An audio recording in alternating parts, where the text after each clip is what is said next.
Les Saintes Écritures illustrent la manière dont Dieu travaille. Se constituer un noyau de quelques personnes en vue d'atteindre un plus grand nombre. Cela fut vrai à l'époque des patriarches. En ce temps-là, Dieu choisit des individus tels qu'Abel, Enoch, Noé et Abraham. Plus tard, par Abraham représentant ce reste, Dieu atteignit toute la nation d'Israël. Dieu a introduit la dispensation de la loi par le moyen des patriarches. Ensuite, par la dispensation de la loi et la nation d'Israël, Dieu a introduit la dispensation de la grâce, l'Église.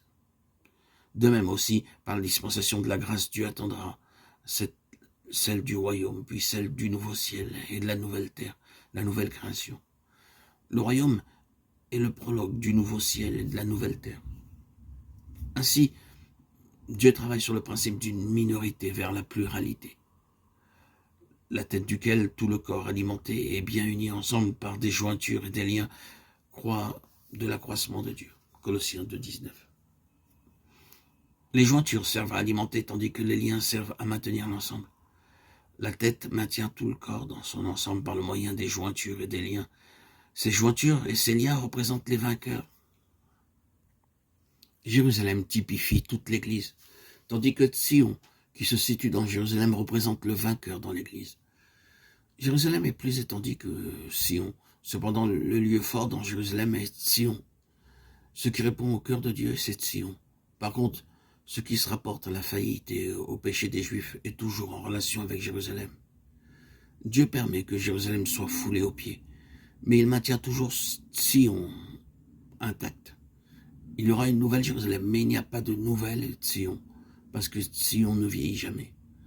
Dans chaque description de la relation entre Sion et Jérusalem dans l'Ancien Testament, il nous est montré que les traits particuliers tels que la bénédiction ou la sécurité de Jérusalem découlent invariablement de Sion. Les anciens étaient à Jérusalem, l'arche devait être dans Sion. 1 Roi 8:1. Dieu répand sa grâce et ses bienfaits sur Sion et il bâtit les murs de Jérusalem. Psaume 51:18. Le nom de l'Éternel est publié dans Sion et ses louanges dans Jérusalem. Psaume 102:21.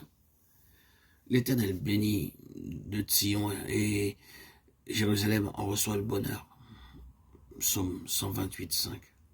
Dieu habite à Jérusalem et il est loué de Sion. Psaume 135:21. Dieu parle en premier à Sion et les bonnes nouvelles atteignent Jérusalem. Ésaïe 41:27. Dieu demeure à Sion et ainsi sanctifie Jérusalem. Joël 3:17. Dieu, aujourd'hui, cherche parmi l'Église défaite, ces 144 000, chiffre représentatif bien sûr, pour se tenir sur le mont Sion. Apocalypse 14:1. Au cours de chaque époque, Dieu se sert de quelques croyants semblables comme canaux pour fournir la vie dans l'Église, afin de la réveiller. Comme cela fut vrai du Seigneur, ces quelques-uns doivent délaisser tout contentement propre, payer le prix, laisser la croix retrancher tout ce qui procède de la vieille création, et se maintenir ferme contre les portes de l'enfer. Matthieu 16:18. Désirons-nous être blessés dans nos cœurs pour obtenir le cœur de Dieu? Sommes-nous prêts à être défaits afin que le Seigneur triomphe? Lorsque notre obéissance sera complète, Dieu punira toute autre désobéissance. 2 Corinthiens 10:6.